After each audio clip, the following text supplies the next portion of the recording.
Okay, hello and welcome to our fourth lecture in this macroeconomics course. As you may have noticed, I hope the main idea of this course is to discuss macroeconomics from the perspective of two different theories, two different paradigms. And I've already presented you the mechanics of these two different paradigms. And I think it's very important to make very explicit how the models are designed, because the design of the models has a very strong impact on the policy implications. And last week, we have already seen how the functioning of financial markets is described in a very different way in the classical model on the one side and in the Keynesian monetary model on the other side. And I think it's really fascinating how much the implications of the two models differ. And I think it's also fascinating that when you normally attend a macroeconomics course, that you, of course, hear about both theories, but it's absolutely not discussed how these two theories interact, what their different implications are. And that also it is very difficult to make these two theories compatible. We already talked about it, that in most textbooks, you will hear the Keynesian model is for the short term with flexible, with rigid prices. The classical model is for the longer term with fixed prices. But as you might have seen when we discussed the financial market, the financial system, it's quite obvious that these completely different mechanics of the Keynesian model, the classical model, have nothing to do with the time horizon, have nothing to do with the rigidity or the flexibility of prices. I think that's a little bit the main idea of this lecture, to make this explicit and to create awareness among students about these differences, because if you are not aware of these differences, I think you get totally confused. I would even go so far to say that a lot of the theoretical discussions in the last 100 years are simply a reflection of this confusion of the two theories, that most people have some idea of some elements of the classical theories, some ideas, some elements of the Keynesian theory, and then they mix it up all together, and the result is an absolute chaos. And I would say, if you look back to the debates in the 1930s, 1940s on macroeconomic topics, you can really see this extreme confusion that is created by mixing up these two different paradigms. So last week we talked about the implications for financial markets. Today, the topic is unemployment, cyclical unemployment, and the question, what can you do to deal with cyclical unemployment? What can you do with macroeconomic stabilization policies? And these two questions we'll now discuss in the following.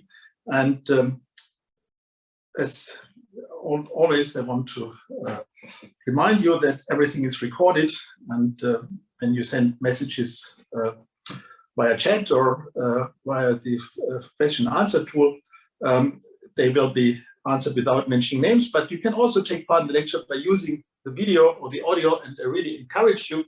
Last week I had a very, very stimulating, interesting question, and please do not hesitate whenever you want to ask something. Use either the question answer function, the chat, or use the video or the audio.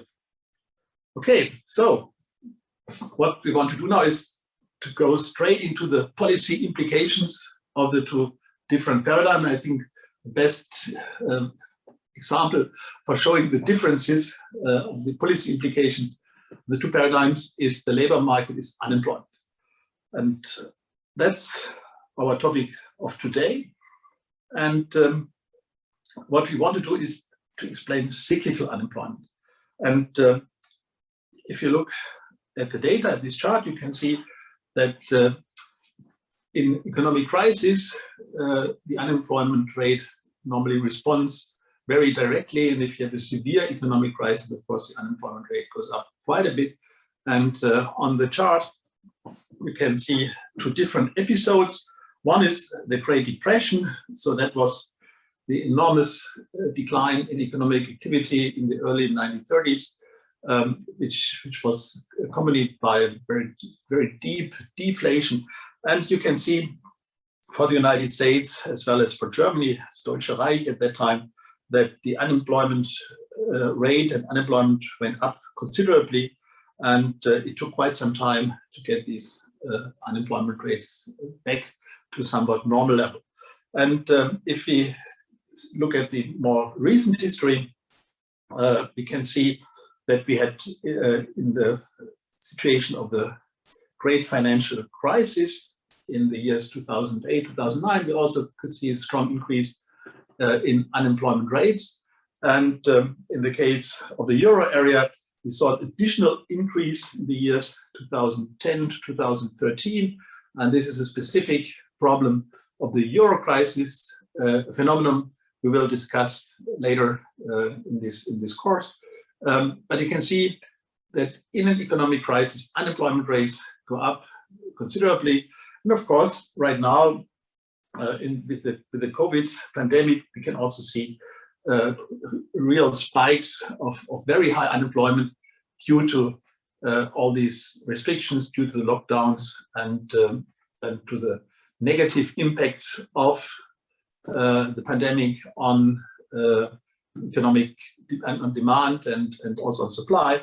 And you can also see that right now we see also certain improvement, especially in the case of the United States, where the unemployment rate increased much more than in Europe. In Europe, the increase was also visible, but much less pronounced due to the fact that in Europe, especially in Germany, we have specific instruments to deal with cyclical unemployment, so-called short-term time work, where people do not get dismissed if the production is very low, but they get paid less wages by their employer, maybe only 50% if they only work 50% of the time. The difference is compensated by the government by so-called short-term work payments. So I think that's a very good instrument to prevent huge increases of unemployment. And you can see in the United States, where they do not have this instrument, that the unemployment rate has reacted much stronger than in the case of the euro area. So the question is now, when we see these strong impact of the economic situation on unemployment, we see these strong cyclical fluctuations of the unemployment rate. How can we explain it? What is the mechanism with which we can show this transmission from the goods market to the labor market? And now we can address the question from the perspective of the two different models. If we start with the classical model, this model is in principle unable to explain cyclical unemployment, because this model assumes that we always have full employment. And I've already described the mechanism which helps to stabilize the economy in the classical model, whatever may happen. And the mechanism is, if consumers decide to consume less, the all-purpose good is then simply available as an investment good. And if the investors are not willing at the prevailing interest rate to have a demand for the all-purpose good, then the interest rate comes down, and sooner or later there will be interest rate which is low enough that the investors will pick up all the all-purpose good that the consumers do not want to consume. So that's a fascinating, simple mechanism, and it is very much related to the quality of this all-purpose good, that it can be consumed, but if the consumers don't like it, it can be invested. So in this economic model, the cyclical fluctuations are simply not possible, because the interest rate mechanism always helps to equilibrate aggregate demand and aggregate supply. So if there's always equilibrium between aggregate demand and aggregate supply, if the economy is always at full capacity utilization, why should there be unemployment? And the only way to get unemployment into the model is that the government interferes with the market mechanism, that the government disturbs this model, which by itself is 100% self-stabilizing. So the government intrudes into the economic mechanism, disturbs the economic mechanism. And how can the government do it? Well, it can impose the minimum wage. And the model then can show that if the minimum wage imposed by the government is higher than the equilibrium real wage, then you get unemployment. And in order to show this a little bit, the classical labor market assumes that we have a labor supply, and the idea is the higher the real wage, the more people are willing to work.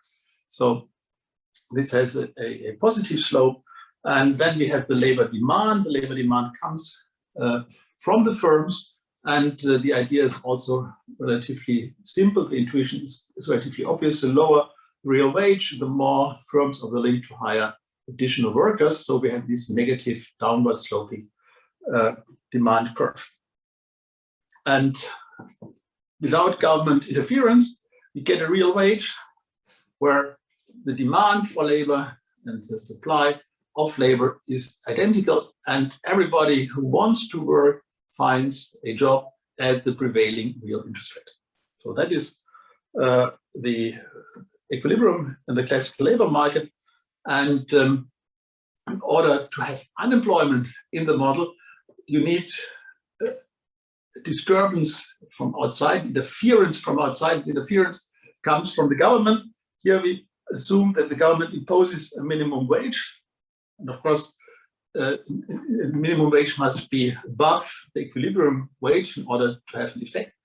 And in this very simple model, we can see now that at the minimum wage, we have an excess supply of labor. So more workers are willing to work, but at the higher real wage, the firms are less inclined to hire workers. And so we get excess supply of labor, of employment in this model, and this is simply unemployment. And so that's the whole logic of the classical model. So whenever there's unemployment, it must be related to wages that are imposed from outside on the economic system, and from outside can be the government, which imposes a minimum wage, but it can also be trade unions, centralized wage bargaining. And if you assume a strong bargaining power of the trade unions, one can also then come to an outcome where the wages in the centralized bargaining process are above the equilibrium wage, and as a result, this can also lead to unemployment. So I think that's the explanation of the labor market, which you find in almost all textbooks. And normally you do not find alternative explanations. I think that's what is presented to the students as the cause of unemployment. Yeah, it's nice, it's simple. You will see when we try to explain unemployment in a Keynesian model, it's much more complicated. So, of course, the attractiveness of this approach derives from its simplicity. It's a little bit the logic. If you want to sell your potatoes on the market and the price of the potatoes that you want for the price that you ask for your potatoes is above the market price, you have to take back your potatoes. And so it's simply application of the main simple model of the goods market to the labor market. And the intuition is strong, and that's of course why so many people like it. But is this really a comprehensive explanation of what's happening on labor markets? And above all, is it an explanation for cyclical unemployment? As far as the explanation of unemployment is related, is concerned, we can see that we have minimum wages in many countries, and that these minimum wages do not always, not necessarily, and very often do not lead to unemployment. There's a huge amount of empirical research, and the evidence is absolutely not clear, and in most cases it even points into the direction that minimum wages do not have negative effects on the labor market. In Germany, we have seen this in a very impressive way. In Germany, for a minimum wage was decided for the first time in 2015, and in anticipation of this minimum wage, there was an intensive debate among economists, and most economists in Germany said, if we introduce a minimum wage in Germany, this must lead to unemployment. Well, it's in line with this model, but we have seen that the minimum wage in Germany did not have any significant negative effects on employment.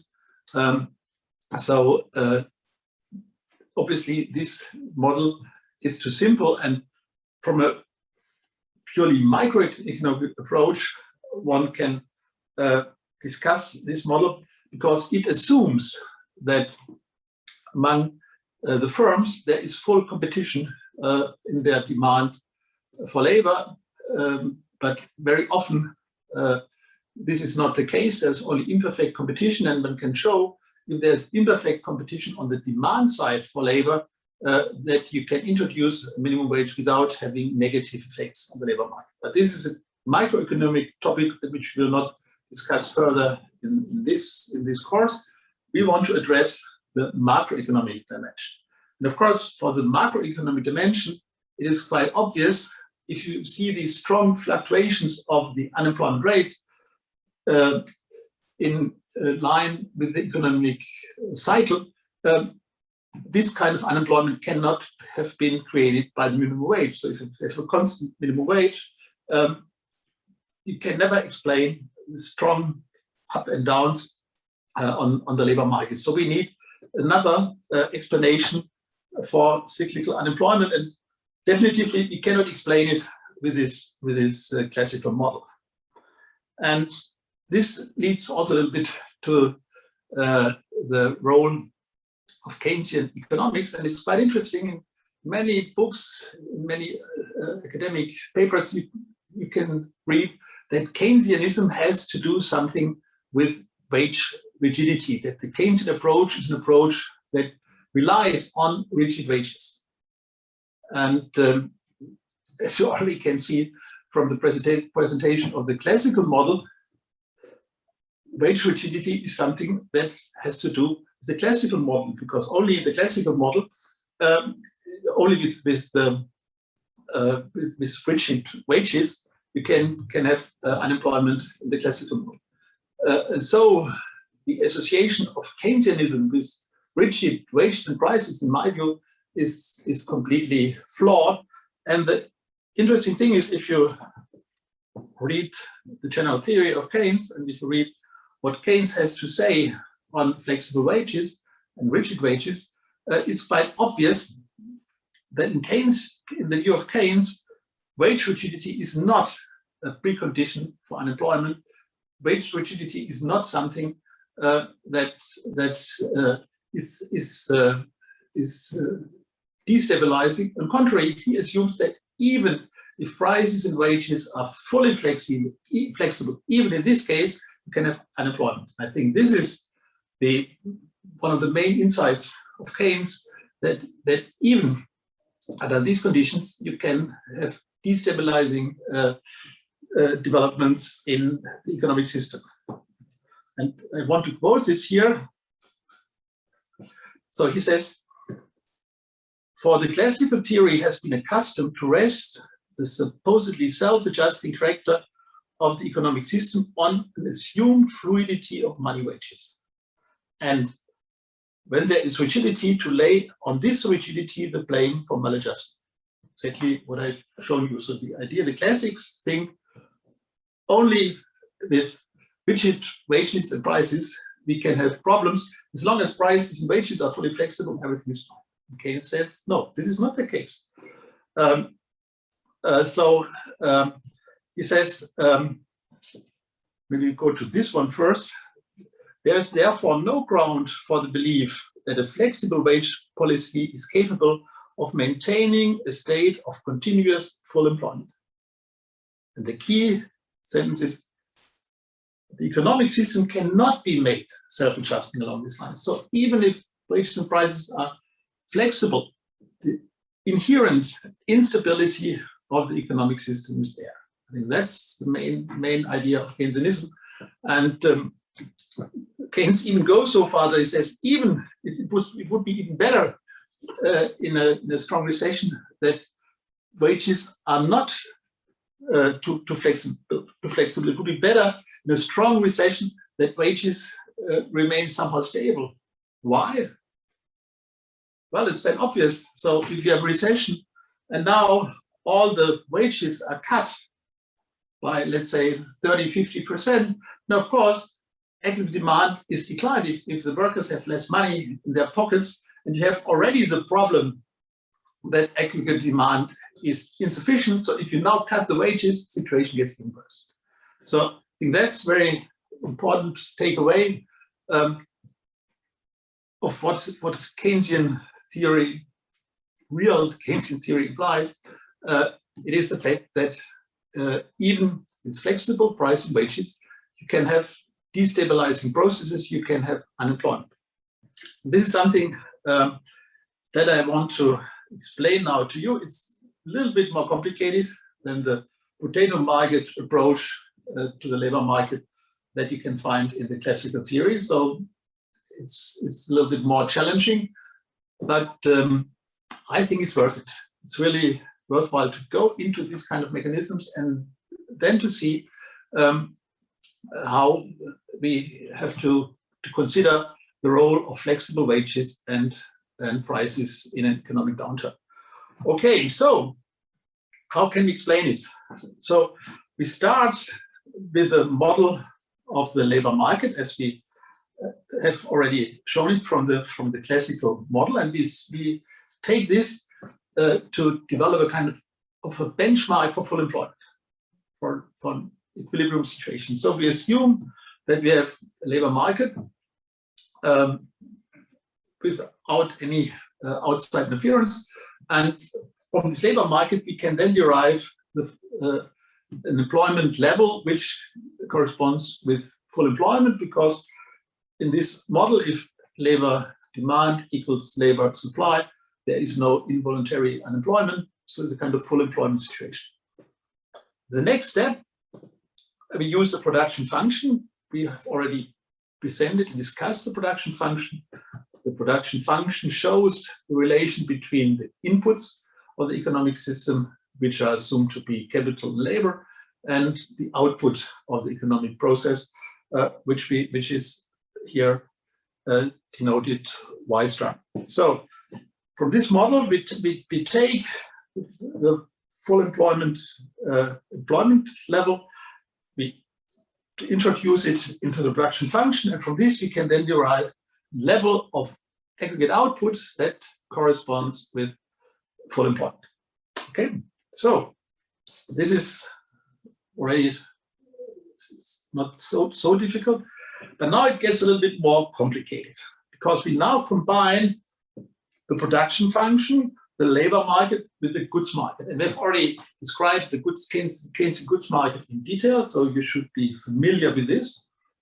And we start from a situation where we have full employment, where the goods market is in an equilibrium that is a full employment equilibrium. And this is all here noted by the green dots. So on the goods market, we have here our full employment output.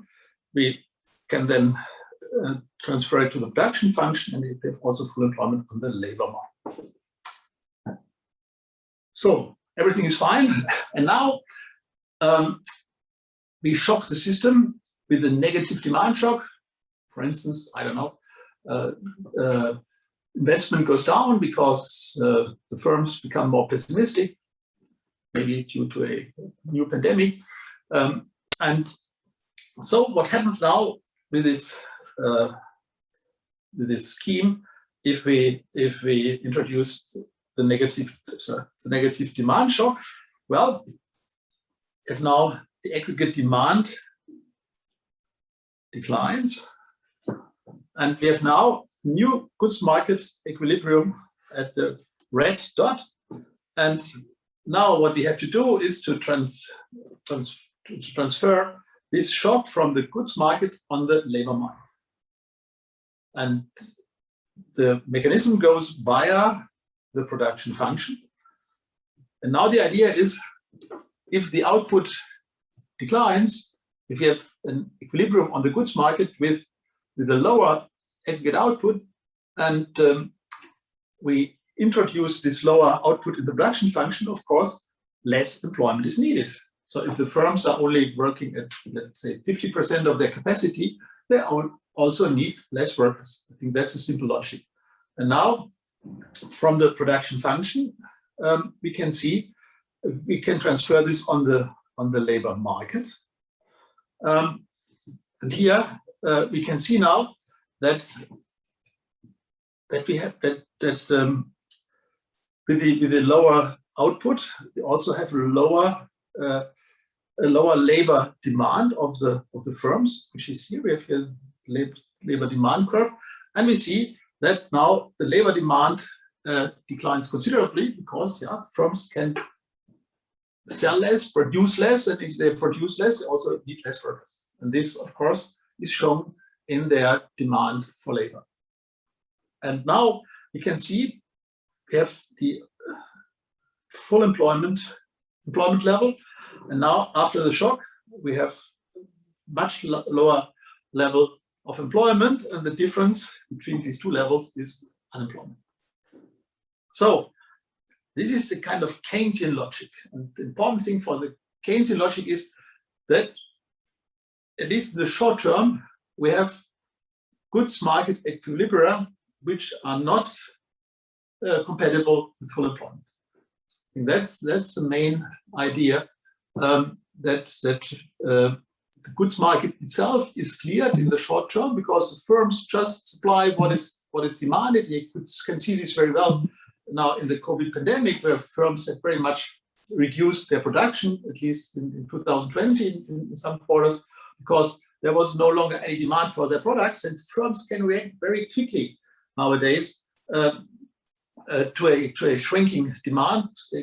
They reduce their production. They can dismiss people, or with this instrument of short-time work, they can very flexibly adjust employment to the demand for their products. I think that's what we really can observe in reality. So even this is a relatively simple model, it reflects very well what's happening in a situation when the economy is hit by a major demand shock.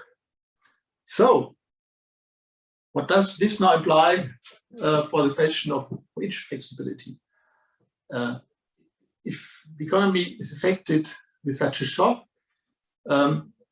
if we are now in such a goods market equilibrium with unemployment, how can we get out of it? And of course, that's a key question. Is wage flexibility one way to get out of unemployment? And in order to answer this question, we take now the labor market diagram and present it in a somewhat more easily understandable manner. So we shift it a little bit. And so now we have this labor market quadrant now presented in this way. It's the same quadrant, but now it's easier for you to understand it. And so here we are. Here, this is the labor demand after the shock. This is the labor market equilibrium before the shock. And now we have an interesting situation that we can differentiate between two different forms of the labor demand. We have here the original labor demand, this red and then the blue line. That's the labor demand before the shock. But the interesting thing is that after the shock, labor demand is kinked, so that once it reaches this point, the firms are no longer willing to hire additional workers. independently of the real wage that they have to pay for these workers. Because if with this employment level, you can produce all the goods that your customers want, why should you hire any additional worker, even if you get him or her almost for free? So there's absolutely no incentive for firms to hire people when they are confronted with reduced demand for their products on the goods market. And so we differentiate here with on the one hand, we have this original labor demand, but now the red line is the labor demand after the shock has happened. And so we call the red line is so-called effective labor demand. It's effective labor demand. And the blue line now is what we call the notional labor demand. Notional means, yes, if there is enough demand on the goods market, of course, the firms are happy to hire more workers, they would do it immediately. But as long as the problems on the goods market are not solved, there's absolutely no incentive, no interest for the firms to hire additional workers. And now the key question is, what happens if the real wage declines? Assuming maybe we had the original real wage somewhere here. What happens if it declines? Well, it does not change the situation of the goods market. As long as a lower real wage does not lead to a higher demand on the goods market, we cannot get out of this kind of unemployment trap. I think this is a key insight of the Keynesian approach. A lower real wage does not affect the problems on the goods market, the lack of aggregate demand, and it can make it even worse. So if in a situation with a after demand shock, if you cut real wages, and if the lower real wage has the effect that consumption demand declines further, then of course the demand on the goods market declines even further, and the rationing of the labor market by the goods market gets even worse. And I think that's the reason, so I've quoted the statement by Keynes, why Keynes said, well, it might be even better in a situation with demand shock that wages do not decline, because they can aggravate the situation on the goods market, and then the rationing gets even worse. I think that's really the key transmission channel from wages to unemployment. Once you are in a situation with a severe demand shock, what matters is to increase aggregate demand again, to get it up again so that the rationing vanishes. And here the key question is, what is the effect of a lower real wage in a situation where you have already insufficient demand on the goods market? And I would say in most cases, the most likely outcome is if you reduce the wage in a situation with this weak aggregate demand, you make the demand problem even worse. And yeah, so you can see how different implications are to two models. The classic economist, whenever he or she sees unemployment, it instinctively will say, we have to reduce the real wage.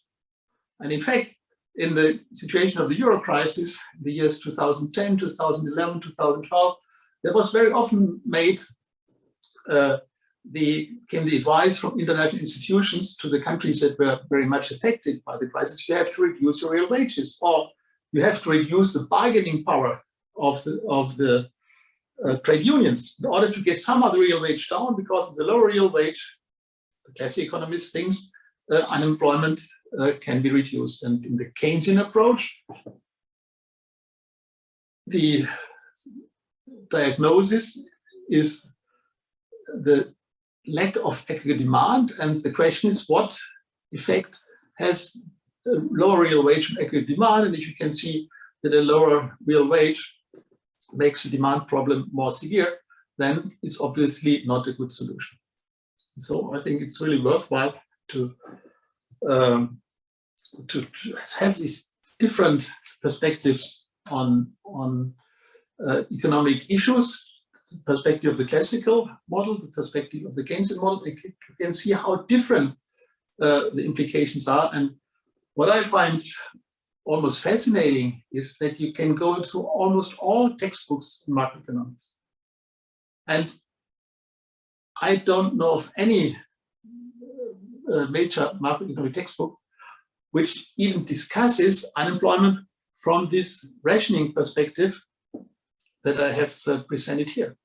The only thing that all these textbooks can offer you is it must have something to do with rigid wages. They're formulated in different ways, but overall it's always the main problem in these textbooks is a wage, and if wages are sufficiently flexible, then you don't have a problem with unemployment. And I think that's why it's really important to have also this kind of Keynesian approach, then to see, oh, lowering real wages is not always the best solution, and maybe it can be even the wrong therapy. And yeah, so I hope you have somehow been able to follow this a little bit more complicated approach, but I think it really helps to get another view, a different view on unemployment and the way how to deal with unemployment. We did receive 2 questions here. Yes. The first question is, what happened with the classical argument that cheaper labor will increase profit rates and stimulate companies to invest more, helping to cope with crisis? Yes, very good point. But the problem is, if you are in a situation with demand shock and you have insufficient demand, why should you invest more? I think that's the main challenge for companies. So if you have the feeling that with your production capacities already, you can produce much more than the demand for your products, why should you invest in new machines, in new capacities? So that's not really not plausible. Was another question? The second question is, so does Keynes suggest to still pay the equilibrium wage in case of an aggregate demand shock? Well, I think he was not so explicit on this, but we can see what he said. He said here, it would be much better that wages should be rigidly fixed. No, I don't think that's what he said. No? And deemed incapable of material changes, then that depressions should be accompanied by a gradual downward tendency of money wages. Now, I can say so. Who can say yes?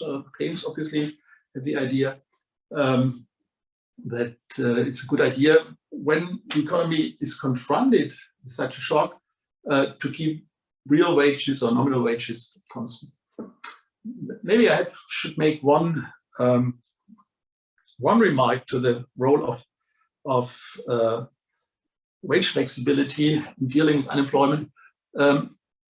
So far, we discussed macroeconomic problems here mainly from the perspective of relatively large economies. Economies like the United States, Japan, the United Kingdom, or maybe the euro area as an entity. Situation is different if you have a small open economy. And in a small open economy, aggregate demand is not only composed of domestic demand for consumption and domestic demand for investment. Of course, export demand plays an enormous role. And for a very, very open economy, by reducing the real wage, of course, your products can become cheaper. It's more easy to sell them on the international market. So for a very open economy, wage flexibility, reduction of real wages, which means also that your products become cheaper, they become more competitive on the international markets. And for such small economies, the implication is different. Such economies, lower real wage can help to get out of an unemployment trap, simply because it can stimulate export demand. And the interesting thing is, for an open economy, the lower real wage, of course, has an effect on domestic consumption. But if for aggregate demand, your export demand is more important than your domestic demand, then the negative effect of the real wage on consumption is overcompensated by the positive effect of lower real wage on exports. So this is an important qualification that you must have in mind. But mainly here, what we do here in this whole course is that we mainly discuss economic problems from the perspective of relatively large open economies. And the smaller the economy is, of course, more export developments, the global perspective and the global environment play a role. Okay, so then we can wrap it up with the policy implications. So the classical model says unemployment reflects government interference in the market system that by itself is self-stabilization. So the market system is self-stabilizing, and government interferes with this self-stabilizing system. And so whenever you have unemployment, the classical model immediately comes to the conclusion, if you want to reduce unemployment, you have to lower minimum wages, or you have to reduce the influence of collective bargaining, the influence of trade unions. And very often, this is when we have policy advice from the International Monetary Fund or other international institutions. They do not say we have to reduce the influence of collective bargaining, but they say we need structural reforms where the wage bargaining process must be improved or something like this. But the key idea of classical approach is unemployment requires low wages, and if you have strong trade unions, then the role of trade unions must be weakened. And that's called structural reforms. So, and the alternative is a Keynesian model, which shows that cyclical unemployment reflects inherent instability of the market system. So it's not the government that is the problem in the classical model. In the Keynesian model, the market system is a problem because it's not 100% self-stabilizing, and we have shown this. And then, of course, it's completely different. Then the government is no longer the problem, as in the classical model. Now the government is a solution, and the solution must be, if aggregate demand is too low compared to full employment demand, then the government must do something to increase aggregate demand. And this can be done either by fiscal policy or monetary policy, or by both. And I would say here we make a short break, 5 minutes, and then we discuss in detail the role of macroeconomic stabilization in the classical approach and in the Keynesian approach. Thank you. Okay, let's continue. So we have discussed the causes of unemployment, and we've seen they are very different whether you take the classical perspective or the Keynesian perspective. And the question is now, what are the implications of the two different paradigms for the role of the government in macroeconomic stabilization? And if you look here at our presentation, one can characterize the two different approaches by these two different pictures. The classical approach, best thing for the government is to do nothing, just to be relaxed, to use the hammock and just not to interfere with the economic process, because the economic process is self-stabilizing. So that is a recipe of classical economics for government policy. Do not interfere with the economic process. Whenever the government interferes, the government becomes a problem, and therefore the best thing for the government is to do nothing. You might believe that this is an extreme simplification, but I will show you now some charts and some texts from classical economists who exactly maintain this, who exactly have this position. Whenever the government becomes active, it disturbs a wonderfully self-stabilizing mechanism, which is the market. And the alternative approach, Keynesian approach, here you can see the government as firefighters. So when shocks happen, it's the main responsibility of the government, and the government includes also central bank, to become active, to stabilize the economy, to prevent negative shocks to become self-destabilizing. And yeah, all of you might have followed how the governments have reacted after the pandemic hit the economies of the world. And thank God, in this pandemic, all the governments really behaved like the firefighters. They have been extremely active in stabilizing the economies. The same thing applies to the central banks. They help the governments to finance the huge deficits that were required to stabilize the economies after they were hit by this extreme shock of the pandemic. I would say in retrospect, it's amazing how well governments have been able to avoid a major breakdown of the economic system due to the pandemic and due to the lockdowns. So if you compare the economic situation today, about 1 year after the pandemic started, of course, there's been a lot of economic suffering, especially for smaller companies, for restaurants, for those parts of the economy that were directly confronted with lockdowns. But overall, somehow the situation has been stabilized. So we are now back on a way that leads to the output levels that we had before the crisis. I think most economies will reach the pre-pandemic output level by the end of this year or by 2022.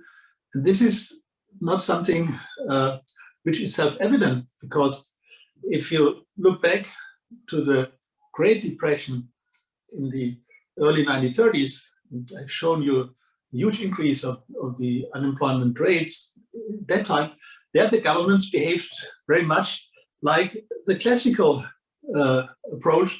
They did almost nothing, and the consequence was a disaster. And it took quite a long time in the 1930s until the governments realized they are not the problem. They must act decisively to stabilize the economies and to get unemployment down. And only when governments realized this, the situation improved in the 1930s. So we have these two different approaches to stabilization policy, the classical approach and the Keynesian approach. And I will now start a little bit with the classical approach. And I will first start with the classical approach on monetary policy and then describe the classical approach to fiscal policy.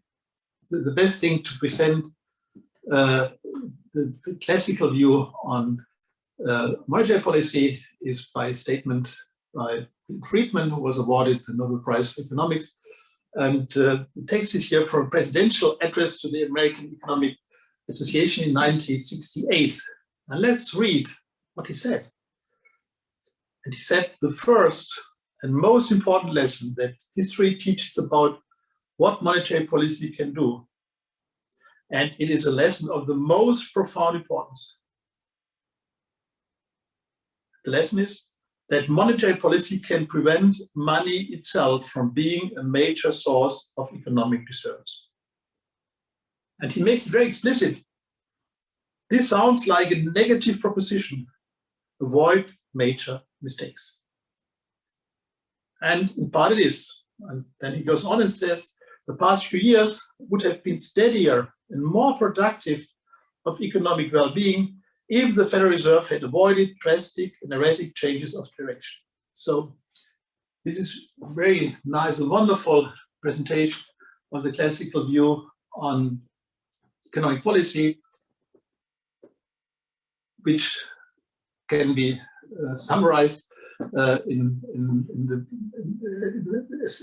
which you can summarize by saying, monetary policy, please remain passive. Do not interfere with the economic system. Whatever you do, it will always have a negative impact. So more or less, monetary policy can only be a problem. It can never be a solution to economic problems. Well, this is really this kind of laissez-faire approach, which was propagated by Friedman, other famous monetarists. Monetarism was very famous in the 1970s, 1980s. Today is no longer that important, but it really presents the classical approach to monetary policy. And what kind of economic policy had Milton Friedman in mind? And you can also then scan from this presidential address.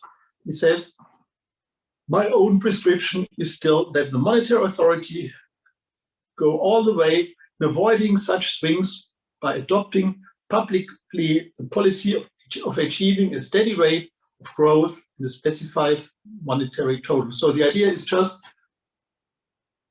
define a growth rate for a monetary aggregate, M1, M2, M3. So the central bank defines a monetary aggregate, and then it passively lets this monetary aggregate grow in a constant rate year by year, which is de facto kind of passive monetary policy. And again, he makes it very explicit. The precise rate of growth, like the precise monetary total, is less important than the adoption of some stated and known rate. So just define 5% growth for some monetary aggregate. That is the best thing monetary policy can do. And he elaborates a little bit. I myself have argued for a rate that would be, on average, achieve rough stability in the level of prices of final products, which I have estimated would call for something like a 3 to 5% year rate of growth in currency plus all commercial bank deposits. So this is the role of the central bank in this classical mindset. Do not try to target economic growth, do not try to target aggregate demand by increasing or lowering interest rates. No, just stabilize a monetary growth rate, whatever happens. Remain passive. Whenever you try to become actively stabilizing the economy after demand shock, can only create problems. I think that's a very impressive way how classical economists see the role of the central bank. Thank God, monetarism was not practiced by too many central banks. It came into fashion in the 1970s. In the 1970s, inflation rates were relatively high. The international exchange rate system of Bretton Woods had collapsed. And of course, many central banks were asking themselves, what can we do now? We no longer have an exchange rate target, but we have high inflation. How can we deal with it? And in this situation, monetarism seemed to be a quite attractive recipe. But thank God, there were not so many central banks have tried to follow this strategy. And we'll talk about more on monetary strategies in the next 2 months, I would say. But for the time being, one can say it was not practiced by too many central banks. There was one central bank who tried to practice it for a longer period of time. That was the Deutsche Bundesbank. It was very proud of practicing this kind of monetary targeting. But in retrospect, one can say that the Bundesbank failed to meet these targets in almost 50% of all the years when it had applied this approach. And you can see nicely what the Bundesbank did. So they set year-on-year targets for the growth rate M3, money stock M3, but they did not formulate it as a point target, but as a relatively broad corridor. And the interesting thing is, although the corridor was relatively broad, the Bundesbank very often failed to meet this target. So here in 1995, you can see that the result was much, actual growth of the money stock was much higher than the corridor. And the interesting thing in this approach of the Bundesbank is when they set a new target, so the Bundesbank made these targets on an annual basis. So in 1997, when they set a new target, they did not start the new target the midpoint of the old corridor. They just took the actual amount of the growth rate of the money stock in 3. And this was then the basis for the new corridors. It was a very flawed way of dealing with it.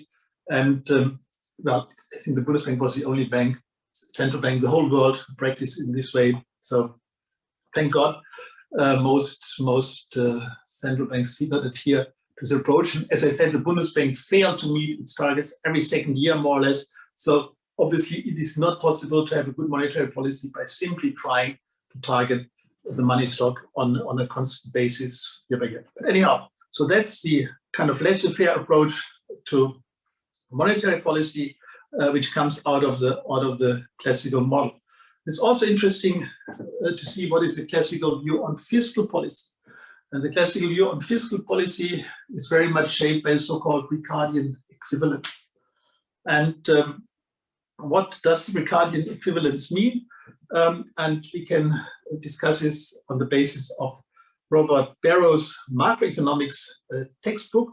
And so he discusses a situation where the government decides to have a tax cut, and the government finances this tax cut by deficit.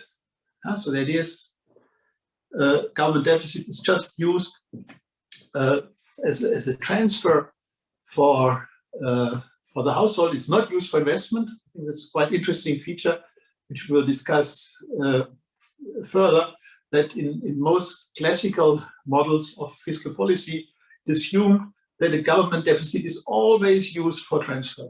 They never discuss the case that the government raises money on the capital markets to finance investment, which is, I would say, the more likely outcome. But it's always assumed that the government uses deficits to make transfers to household. So what happens now if the government raises money, has a budget deficit, and gives the money to the households? And so Barrow says, okay, so the government runs a deficit of 1 unit in 1 year, and it means that government saving is minus 1 unit. Logical. So what does the government do with this 1 unit of the all-purpose good? It hands it over to the households. But for the households who have already made their optimum decision between consumption today and consumption tomorrow, there is no need for an additional amount of the all-purpose good. They do not want to consume more. And in addition, the households know that when the government has this deficit, the government will be forced to raise money, to raise funds to pay the deficit back. So the governments know that their taxes will be higher in the future. That's why the households save more. So the logic is, this textbook sounds very simple. The government raises 1 unit as a deficit. It gets the unit from the households who lend it to the government.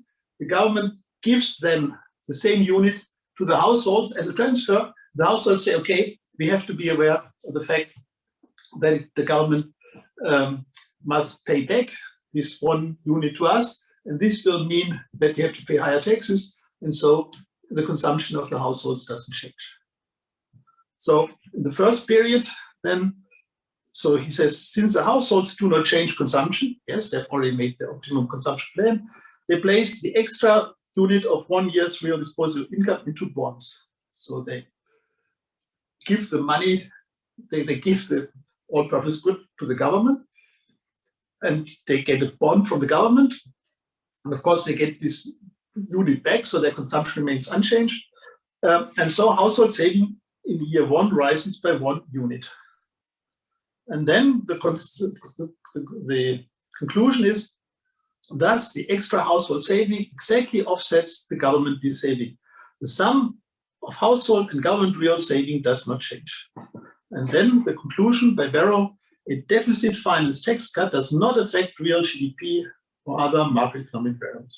So it's absolutely irrelevant whether the government finances its expenditures by taxes or by deficit. It's not relevant. And in the case of this tax cut, it's obvious for the households that it means higher taxes in the future, and so they just keep their consumption unchanged, so that they can repay, that they can pay the higher taxes in the future. And overall, government deficits are completely irrelevant for the economy. It's irrelevant whether the government finances expenditures by taxes or by deficits.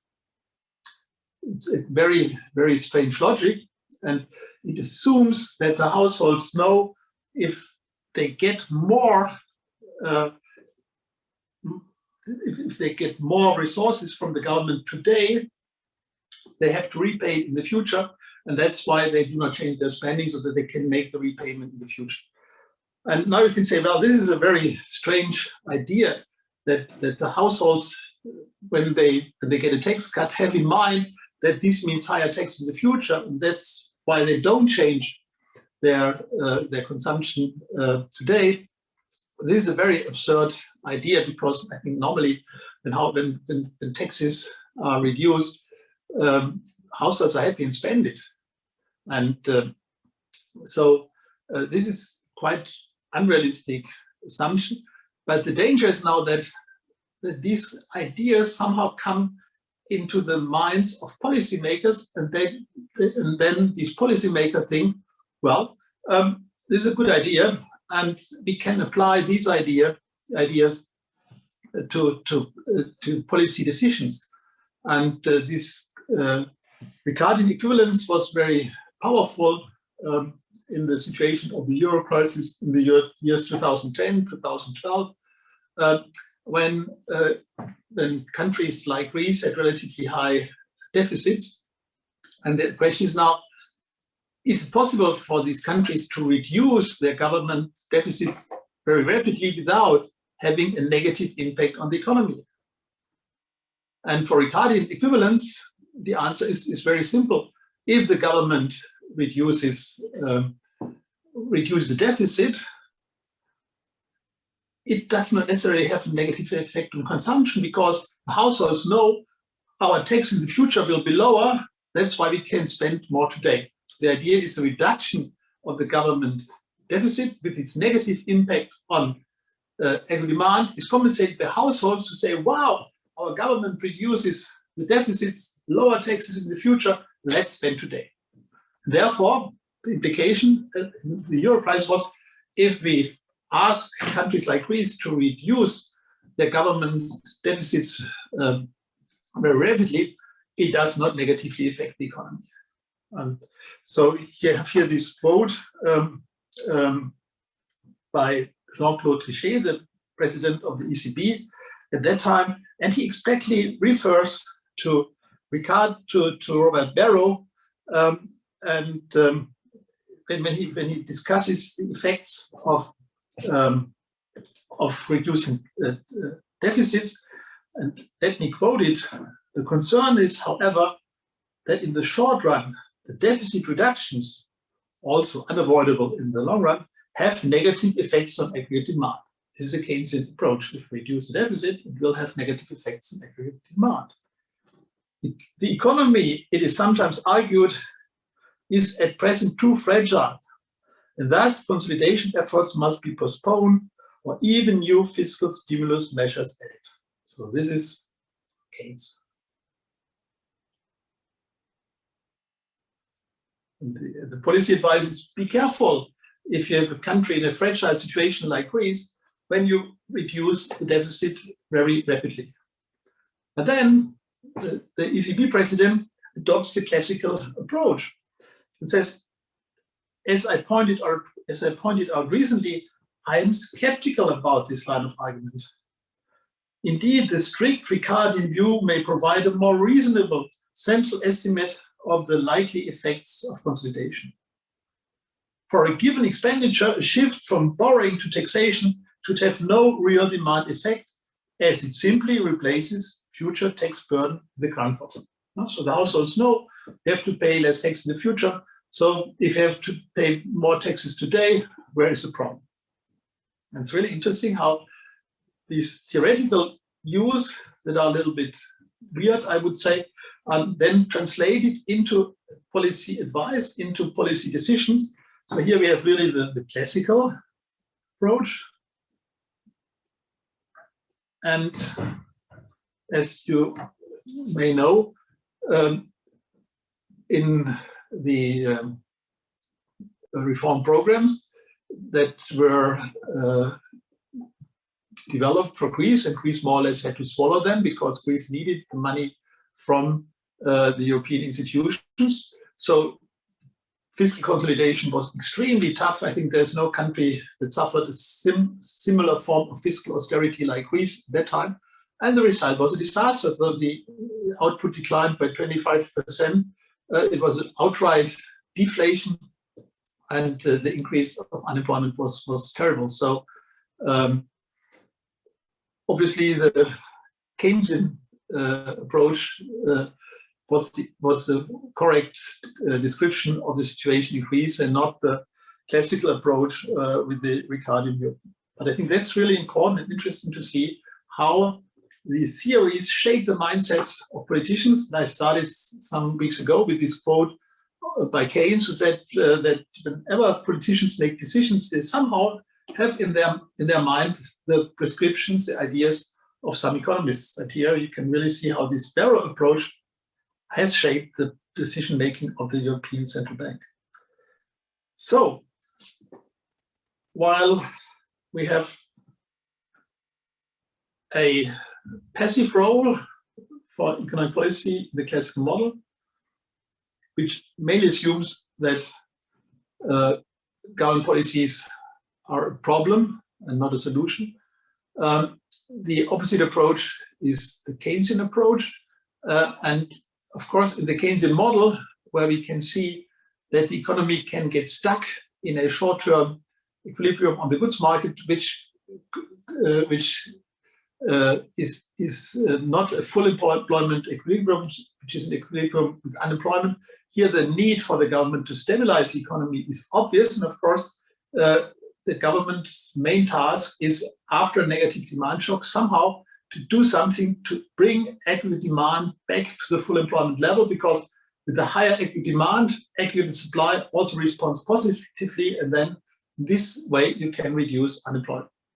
And more or less you can say all that has happened since the corona pandemic goes very much in line with this Keynesian approach of macroeconomic stabilization policy. I think we've never had a situation in the post-war world when governments and central banks followed so actively the policy recipe of Keynesian economics. And I would say overall, one can see that even with such an enormous macroeconomic shock, somehow economies could be stabilized.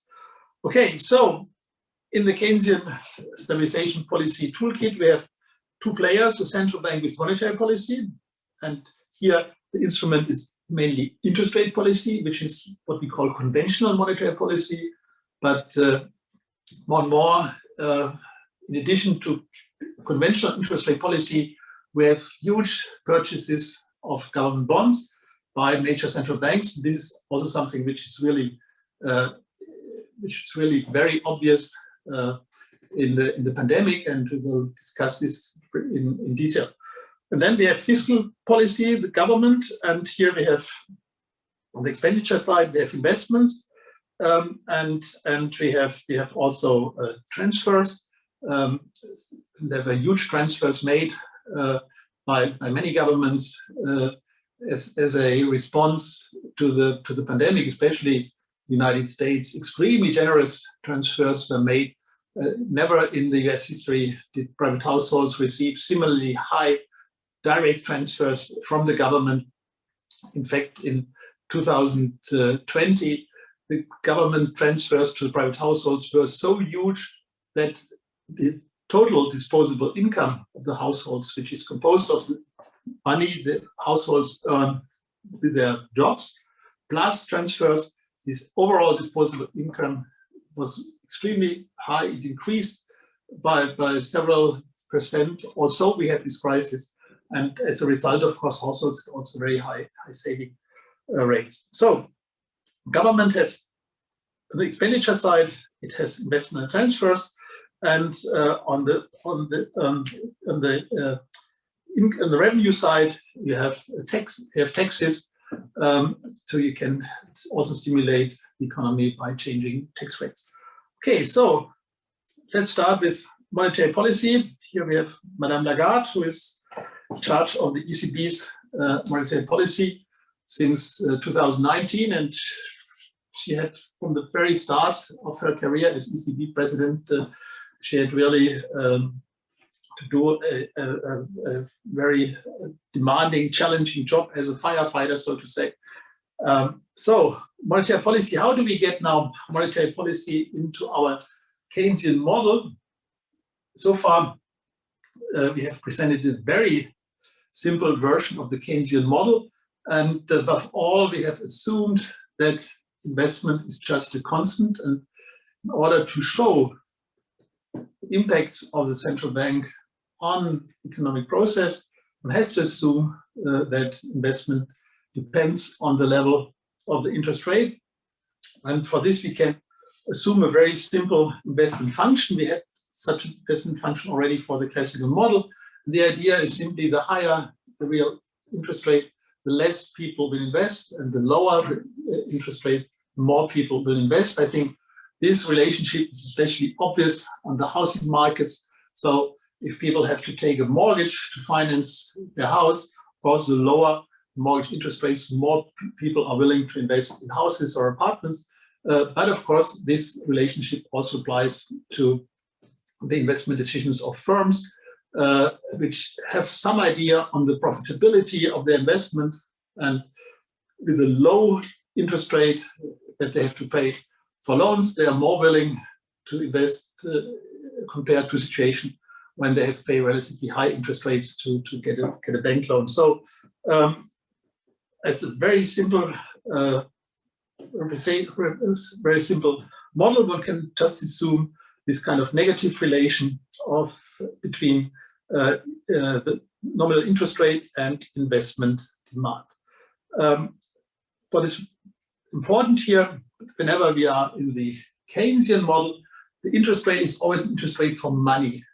It's the interest rate that companies have to pay if they want to get a loan from a bank, or interest rate that households have to pay if they want to get a mortgage to finance their house. It's always a money interest rate. And this is completely different in the classical model, where the interest rate is always this kind of commodity interest rate. It's interest rate related to this all-purpose good. And it's very important not to confuse these two interest rates, which is logical, because in the classical model, you only have this all-purpose good, don't have money. And in the Keynesian model, we always talk about money and money interest rates.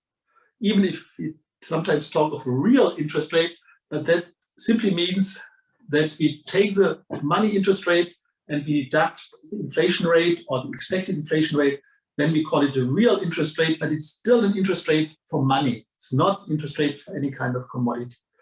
Okay, so the investment function is relatively simple.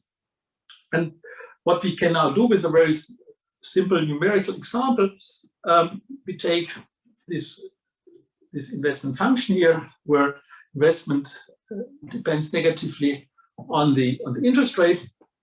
And we can now just take different values of the interest rate. So we have here an interest rate of 4%, and then we can see this is identical with an investment level of 2. We can have an interest rate of 4.5%, then investment is lower, it's just 1 unit, and if the interest rate goes down to 3.5%, we have an investment of 3. So this is very simple, I assume. And now with this, we can go back now to our aggregate demand model, because so far the aggregate demand model was for a constant investment level, and now we can see what these different investment levels imply for aggregate demand. And you can see now that depending on the investment level, our aggregate demand curve is different. And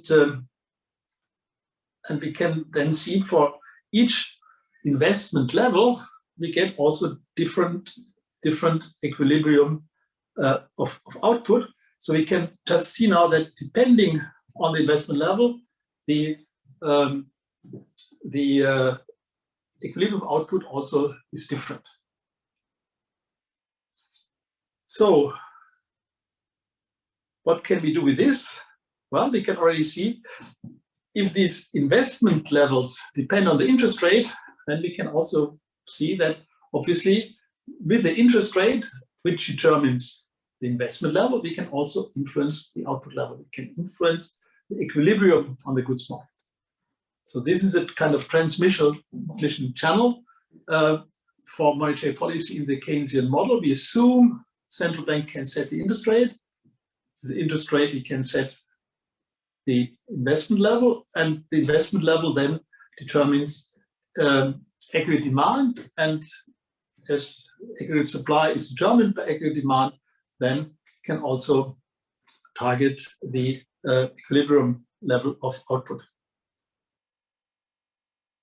So the next step that we can do is we take this aggregate demand, aggregate supply schedule, and we transform it into a schedule where we show the relationship between the interest rate and aggregate demand, because that's what matters for monetary policy. The monetary policy, it is decisive now to find out which level of interest rate do I have to set in order to get aggregate demand and equilibrium of aggregate demand and aggregate supply that is in line with full employment.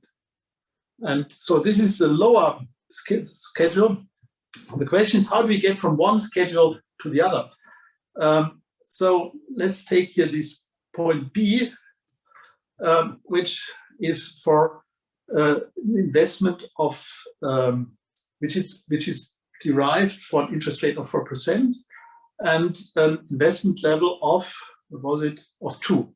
Yeah?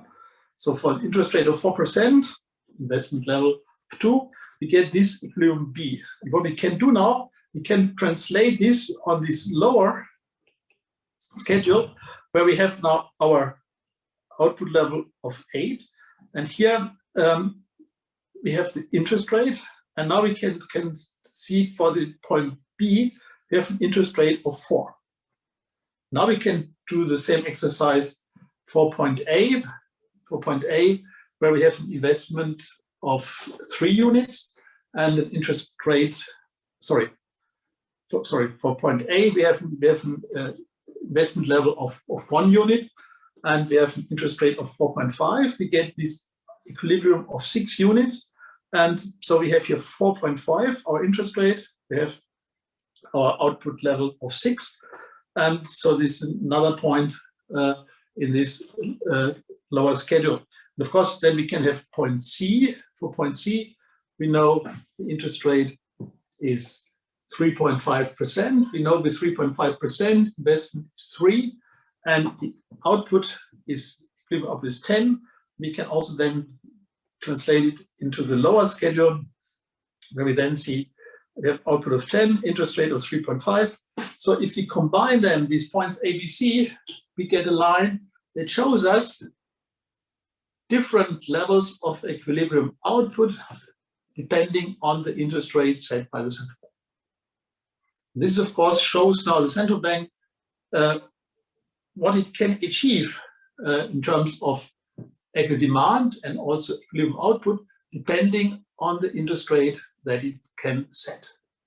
And this curve that shows these combinations of equilibrium output and interest rate is the so-called IS curve. It's a curve that shows equilibrium of aggregate demand and supply for different levels of the interest rate. And this curve is called IS curve. And the name is derived from the fact that when aggregate demand and aggregate supply are in equilibrium, then investment equals also saving. So I and S comes from investment equals saving. But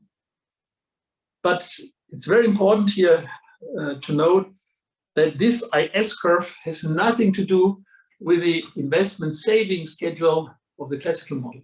Many people confuse this, even very famous economists like Paul Krugman have the idea that because this is called IS curves, they somehow must be able to derive this curve from the classical model aggregate with where saving and investment depend on the interest rate. But this is completely flawed, and I will show you this in more detail later on. But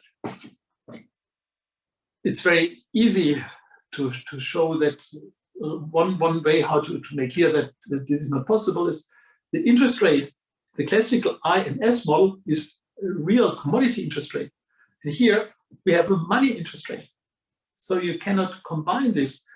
Can also maybe also make clear another way that the classical model, the funds that are flowing in the system is this all-purpose good. In the Keynesian model, the funds that flow in the system is money. And so any attempt to reconcile these two models is simply flawed. So be careful, this IS curve just means aggregate demand equals aggregate supply, which means that in equilibrium, investment equals saving, but it has nothing to do with the classical IS schedule. Okay, so now we have almost everything we need to show how the central bank can target the economy. And we do it here in a very simplified way to demonstrate what the central bank can do. We just assume the central bank can set any interest rate it decides. So we represent central bank policy here simply as a horizontal line, as kind of interest rate line, where the central bank sets the interest rate, and it sets it in a way, of course, to achieve full employment. In the full Keynesian model, the financial sphere is often represented by the so-called LM curve, which is relatively complicated to derive. And I think for our purpose, just to show how the central bank can stabilize the economy once the economy is affected with shocks, we do not need this very complicated LM apparatus, which depends on many assumptions, and also many assumptions that are also a little bit flawed. And therefore, we just make it easy, because that's the idea of models, to make it as easy as possible, not to make it as complex as possible. And so we just assume there's an interest rate line set by the central bank. And now with its interest, now we want to show how the central bank can control the economy, can stabilize the economy once the economy is affected by a negative shock. So we bring it together. We have here our IS curve, and we assume that we have a full employment equilibrium. So here, yeah, we take it here. So we have here full employment equilibrium. So the central bank sets an interest rate of 4. And with the interest rate of 4, we get an equilibrium level of output of 8. So our economy is in a full employment situation. Okay, so the question is now, what happens if this economy is affected by a negative demand shock? So we start from equilibrium, and now we have a negative demand shock. And here we can see now that the demand shock is represented by a downward shift of the IS curve. And we can see now if the interest rate remains unchanged, then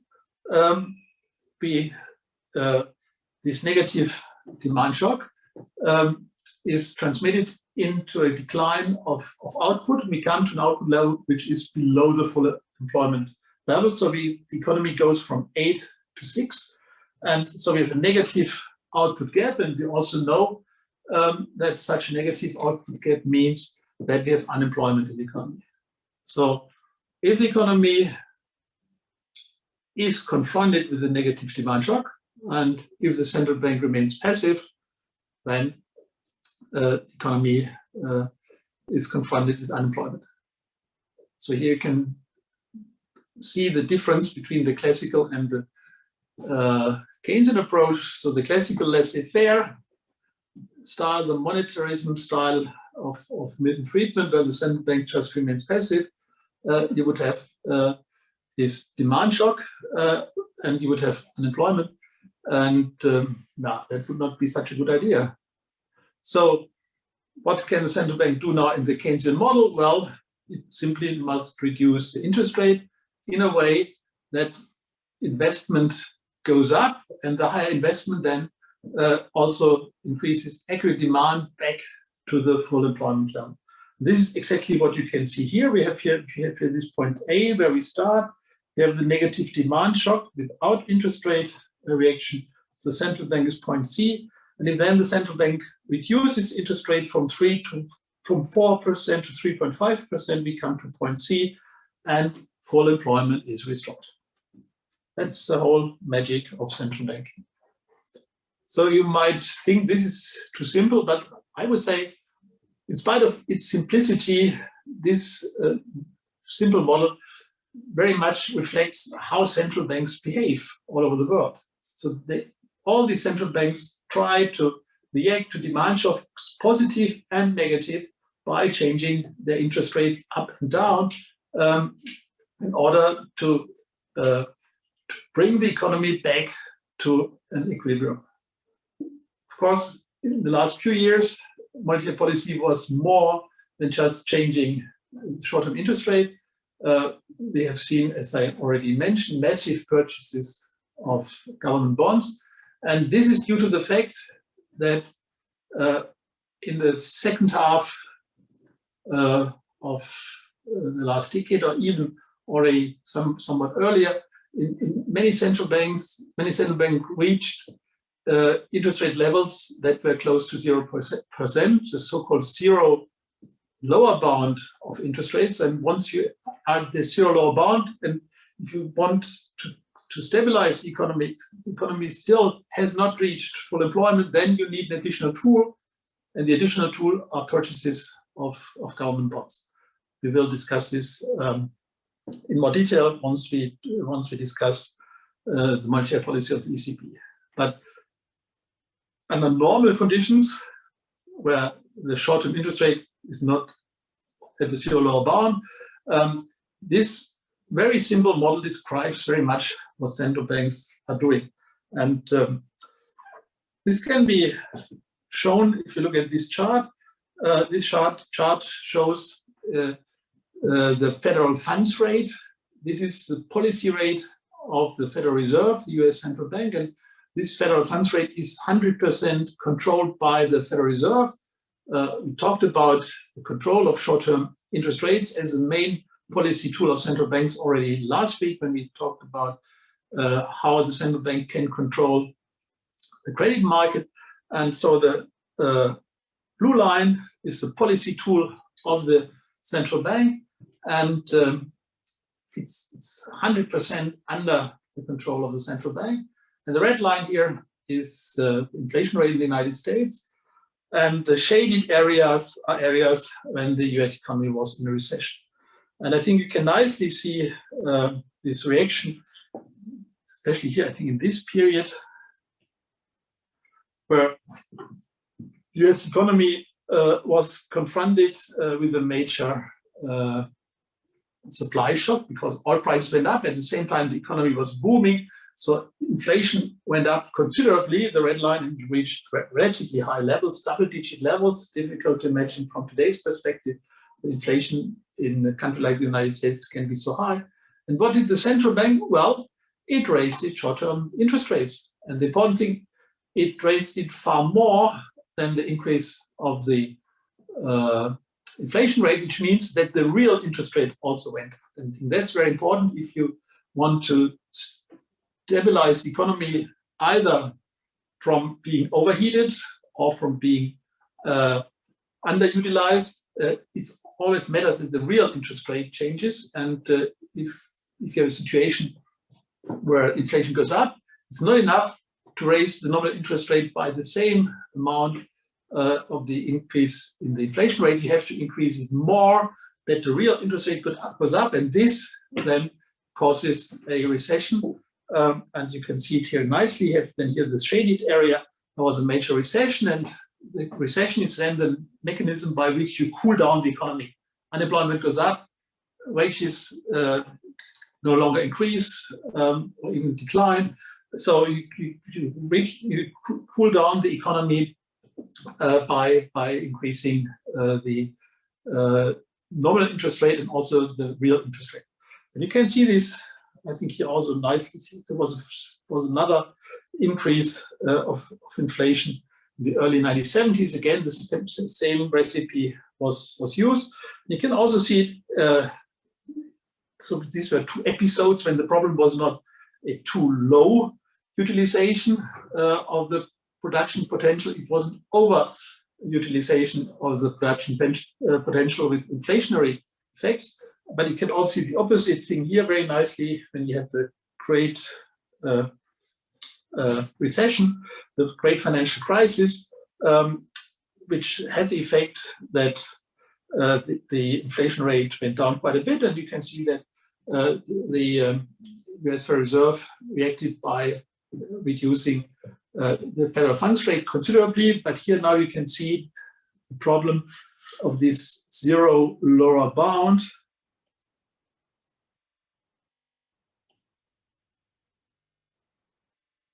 Which implies that the central bank can no longer reduce the interest rates to stimulate the economy. Okay, so this is a very simple introduction into Keynesian monetary policy. And if you still want to follow, I think we should also continue this fiscal policy or not. Maybe we make a break here, huh? I think it was too much, huh? So I suggest we make a break here and we discuss fiscal policy next week, because it's again not so easy topics, and I think it's better to have a fresh start when you talk about fiscal policy. So yeah, I would say we make a break here. Thank you very much for listening, for attending. Are there any questions so far that we could discuss? Yeah, we have one more question left. What does determine the slope of the IS curve? Slope of the IS curve is very much dependent. The slope of the IS curve very much depends on the interest sensitivity of investment. So the more investments react on a lower interest rate, so we can have it here. Have it here. So the slope of the IS curve shows when you reduce the interest rate by 1 percentage point, the slope shows how much investment reacts and how strong the impact of the interest rate is on investment. And of course, the flatter the slope of the IS curve, the more interest rate responsive is investment. So you only need a very so if it's very flat, it means you only need a very small decline of the interest rate in order to have a strong impact on investment and aggregate output. And of course, if it's the steeper the IS curve, the less investment reacts on interest rate changes. And I would say the slope also varies during the cycle. I think in a situation like the Corona pandemic, the responsiveness of investment to interest rates, in my view, is relatively small, because if companies do not know what will happen in the next 12 months, even if interest rate is reduced, they will still be hesitant to invest more. And I think that's why it is so important that you do not only have monetary policy as a player in a severe crisis, but also fiscal policy, because even if now investment does not react to the interest rate, can then still stimulate the economy by the government spending more or by the government making higher transfers to the households. More questions? Yes, we got 2 more questions now. Okay. When the federal funds rate had increased and after this the inflation decreased, does it mean that the central bank reached their goal and the economy is being stabilized? Yeah, of course, this is now a very simple graph, but of course you can always see that so you had this very high interest rate here in 2018. 1900. Not yet 2008. 1980, we had this very high inflation, and of course that was a matter of concern. And you could see, well, it was possible now to bring the interest rate down, to bring the inflation rate down considerably at the price of a recession. But so the main goal of a central bank, which is to keep the inflation rate relatively low, was achieved. Now, of course, one can ask, and I would say this example, historic example, shows we can ask whether it was the right dose of interest rate policy. And as you can see, the federal funds rate was close to 20%. And these are data, these are quarterly data as much as I see. So on a monthly basis, the federal funds rate even exceeded 20%. And here one can ask whether this was not too rigid, too tight monetary policy. And I think many people would say this was too much monetary restriction, and in effect these very high interest rates at that period also caused a huge debt crisis in Latin America, because there were many states in Latin America at that time were indebted in US dollars, and this US dollar debt had an interest rate that was linked to the federal funds rate. So it was interest rate that they had to pay. That was a kind of short-term interest rate. You can imagine if you are here a poor Latin American country that got a loan at a rate of 5%, and then 2 years, 2 or 3 years later, you have to pay 20% on the loan. Of course, this is a kind of debt escalation, debt spiral. This caused a huge debt crisis, especially in Latin America. And so in retrospect, it's obvious that higher interest rates were needed, but the question is whether the increase of interest rate was not excessive at that time. And then we have another question. How would Keynes explain that the low interest rates of the recent years did not cause the investment that are wanted? Yeah, that's a good question. Indeed, that we have very low interest rates for quite some time, and that we do not get the strong response of private investment on these interest rates. And I think maybe Keynes would have said that investment depends very much on the demand that companies can expect for their investment.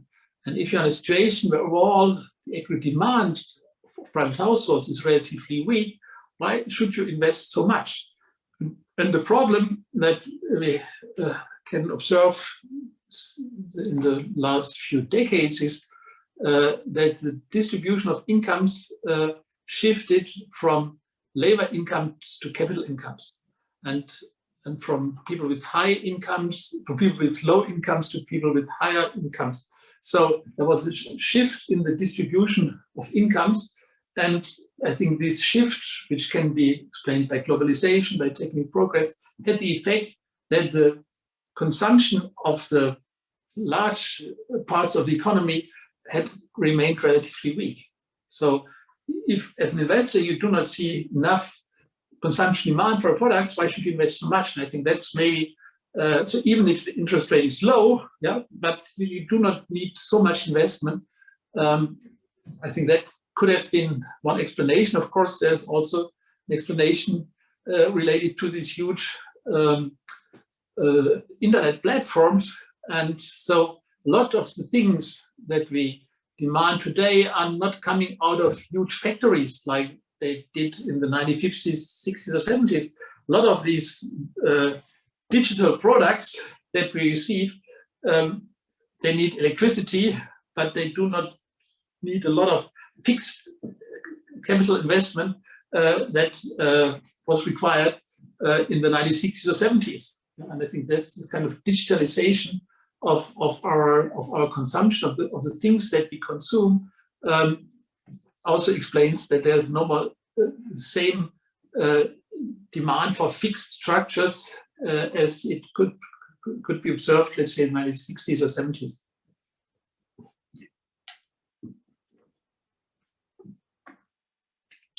And one more question.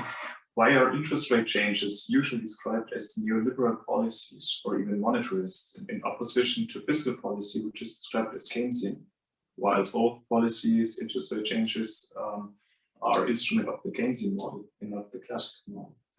Well, so I have not heard this so often that interest rate policies are neoliberal policies. I must say, so as I presented it, in my view, the neoliberal approach is really this kind of monetarist solution that the best thing the central bank can do is just remain passive, not to disturb the economic process by actively managing the economy. And so I would say that both active interest rate management and fiscal stabilization are both from the Keynesian model box.